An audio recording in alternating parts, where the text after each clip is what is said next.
Hello दोस्तों, आज मैं आपको गर्मियों के बाद जो जुलाई, अगस्त और सितंबर तीन महीने होते हैं उसके बारे में बता रहा हूँ कि इन महीनों में क्या क्या खाना चाहिए और कैसे हमें स्वस्थ रहना चाहिए। क्योंकि गर्मियों के बाद जब बरसातें आती हैं तो ये बरसातों के मौसम में बहुत ज़्यादा गर्म सर्द होने का डर रहता है और हम बीमार हो जाते हैं और हमें समझ नहीं आता है कि इन महीनों में हमें क्या खाना चाहिए जिससे हम स्वस्थ रह सकें। और इन महीनों में हमें बहुत ध्यान भी रखना पड़ता है क्योंकि कभी गर्मी हो जाती है, कभी सर्दी हो जाती है, तो इसके बारे में हम समझ नहीं पाते हैं। लेकिन आयुर्वेद में हमें इसका बहुत अच्छा तरीका बताया गया है कि हमें आयुर्वेद के अनुसार क्या क्या खाना चाहिए। तो दोस्तों, सबसे पहले मैं आपको ये बता देता हूँ कि हमारे 12 महीने में हमें क्या क्या खाना चाहिए। 12 महीने में अगर आप ये वीडियो में अगर ध्यान रखेंगे, अपने पास सेव कर लेंगे, तो आपको कभी कोई दिक्कत नहीं आएगी क्योंकि आयुर्वेद में बहुत गहराई से इसके बारे में बताया गया है। तो मैं आपको बता देता हूँ कि सबसे पहले जो मार्च अप्रैल जो आता है, मार्च अप्रैल में हमें गुड़ का सेवन नहीं करना चाहिए, गुड़ नहीं खाना चाहिए। और अप्रैल मई में तेल जो होता है ज़्यादा नहीं खाना चाहिए। और मई जून में दोपहर को जितना हो सके कम से कम सोना चाहिए, आधे घंटे तक सोना अच्छा रहता है। उससे क्या होता है कि हमें थोड़ा सा आराम मिल जाता है और धूप में 12 से लेकर 4 बजे तक नहीं निकलना चाहिए। और इसके बाद जून जुलाई का, जैसे लास्ट में जून आ जाता है तो उसके बाद जुलाई आ जाता है, इसमें बेल का फल नहीं खाना चाहिए और ठंडी चीज़ें धीरे धीरे कम कर देनी चाहिए। और जुलाई अगस्त जो आता है बीच में, इसमें हरी पत्तेदार सब्जियां नहीं खानी चाहिए क्योंकि इनमें छोटे छोटे कीटाणु कीड़े आ जाते हैं, तो इसमें नहीं खाना चाहिए। और अगस्त और सितंबर में दही, मट्ठा, छाछ, गुड़ का सेवन नहीं करना चाहिए। और इसी तरह सितंबर और अक्टूबर 2 महीने ऐसे होते हैं दोस्तों कि जिसमें करेले को नहीं खाना चाहिए। करेले और कम से कम दूध का सेवन करें और इसकी जगह आप चाय का काढ़ा बनाकर पी सकते हैं, तो वो हमें फ़ायदा करता है। और अक्टूबर नवंबर में बैंगन, मट्ठा और दालों का कम से कम सेवन करना चाहिए। बैंगन और मट्ठा बिल्कुल नहीं खाना चाहिए। दालों को भी कम दाल हो, उसमें पानी ज़्यादा हो, उस तरह सूप, उसमें घिया मिला लें या कोई और ऐसे मिला के चीज़ें जो होती हैं वो परवल वर्गा मिलाकर उनको खाएं तो वो डाइजेस्ट अच्छा कर देती हैं। तो और दोस्तों, उसके बाद आ जाता है हमारा नवंबर दिसंबर में जीरा नहीं खाना चाहिए क्योंकि ये बहुत ठंडा होता है और जोड़ों को बहुत परेशानी हो जाती है। तो इस महीने में जीरा नहीं खाना चाहिए। कम से कम छौंक लगाने के लिए कोई 15-20 दाने खाएं तो उसमें कोई फ़र्क नहीं पड़ता। और दिसंबर और जनवरी में धनिया का सेवन नहीं करना चाहिए क्योंकि धनिया बहुत ज़्यादा ठंडा हो जाता है और दिक्कत आ जाती है। और इसके बाद जनवरी और फरवरी के महीने में मिश्री नहीं खानी चाहिए। मिश्री का जो तासीर होती है बहुत ठंडी होती है, इसलिए जनवरी फरवरी में ठंड ज़्यादा पड़ती है, तो उसमें मिश्री नहीं खानी चाहिए। और फरवरी और मार्च के महीने में काला चना जो होता है या सफ़ेद चना होता है वो नहीं खाना चाहिए। तो दोस्तों, इन चीज़ों को अगर आप ध्यान में रखेंगे और अपने वहाँ नोट कर लेंगे तो आपको इसका बहुत फ़ायदा मिलेगा। दोस्तों, आपको ये भी बता दूं कि दिवाली के बाद आम जो होता है उसका सेवन नहीं करना चाहिए। दिवाली के बाद आम नहीं खाने चाहिए, दूसरे फल खाने चाहिए। और होली के बाद जो है गाजर कम से कम सेवन करना चाहिए। गाजर नहीं खानी चाहिए क्योंकि उसमें वो एक तो वो ठंडक नहीं रहती और उसमें जो दूसरा उसका मिठास है वो ख़त्म हो जाती है। और इसके साथ ही व्रत और तिथियों के बारे में बताया गया दोस्तों। एकादशी को चावल और सेम की फली नहीं खानी चाहिए। अमावस्या, पूर्णमासी, संक्रांति पर तिल का तेल और लाल साग वर्जित है, उसको नहीं खाना चाहिए। तो इसको जितना आप ध्यान रखेंगे, जो तेल वगैरह है वो भी शरीर पर नहीं लगाना चाहिए, ऐसा हमारे आयुर्वेद में बोला गया है।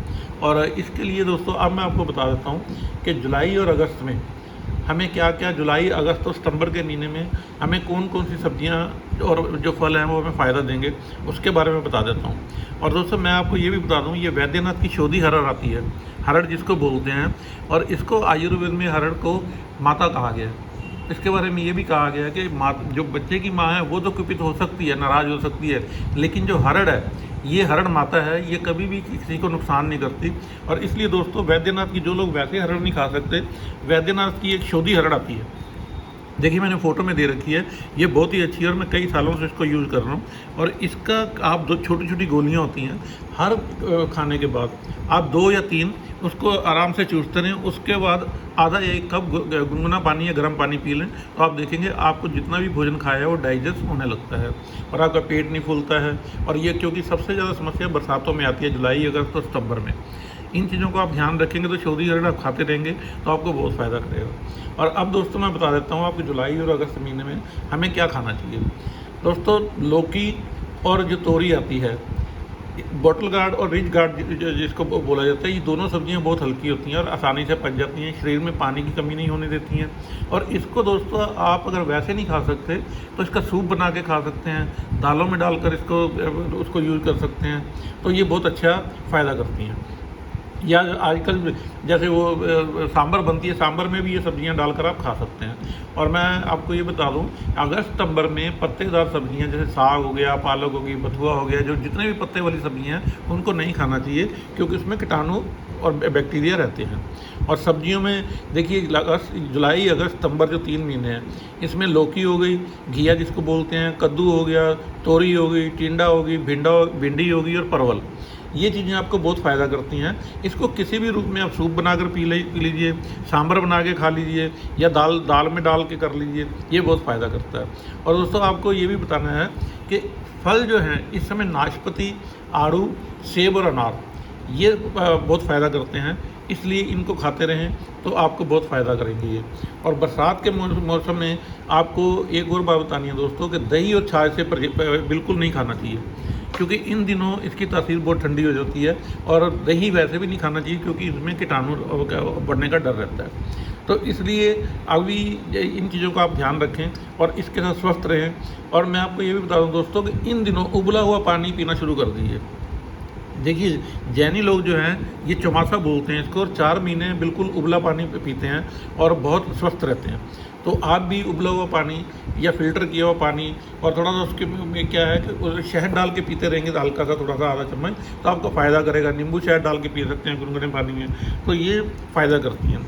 भिंडी के बारे में मैंने आपको बताया, ये फाइबर होता है इसमें, और ये पाचन की शक्ति को बहुत अच्छा रखती है। चाहे इसको सांभर में खा लें, चाहे वैसे बना के खा लें, जैसे आपको अच्छा लगे वैसे खा लें। और दोस्तों आपको पहले भी मैंने वीडियो बनाई है, हींग का यूज़ देखो इन दिनों बहुत फ़ायदा करता है, क्योंकि हमारी पाचन शक्ति कमज़ोर हो जाती है। और पूरे साल मैंने भी अपनी वीडियो में बोला है कि दाल और सब्जी में गाय के घी में हींग का छौंक जरूर लगाना चाहिए। इससे पाचन शक्ति मजबूत होती है, हमारे जोड़ों के दर्द दूर हो जाते हैं और हमें सब अच्छा लगने लग जाता है। और ये देखिए दोस्तों, करेला जो है, करेला इस समय इतना फ़ायदा करता है, जुलाई और अगस्त इस महीने में जितना ज़्यादा से ज़्यादा हो सके आप करेला खाएँ। ये मानसून में इन्फेक्शन से बचने के लिए सबसे अच्छा जो है फल, ये सब्जी है ये, और इसलिए ये खून साफ करने में मदद करता है। इन दिनों आप पानी की कमी ना हो, सलाद के रूप में खीरा खाना सबसे अच्छा रहता है। खीरा टॉक्सिन्स को बाहर निकालता है, और टमाटर और हरी मिर्च में विटामिन सी से भरपूर होते हैं। इनको आप ज़्यादा से ज़्यादा अपने भोजन में शामिल करें, और इससे आपकी शरीर की रोग प्रतिरोधक क्षमता जो है बढ़ जाती है, इम्यूनिटी बढ़ जाती है। परवल की सब्ज़ी खानी चाहिए। और ये दोस्तों आपको मैं फिर बता रहा हूँ कि इस समय आप जितना ज़्यादा से ज़्यादा हो सके ये वैद्यनाथ की चौधरी हट जरूर खाएँ, और स्वस्थ रहें, मस्त रहें। धन्यवाद दोस्तों।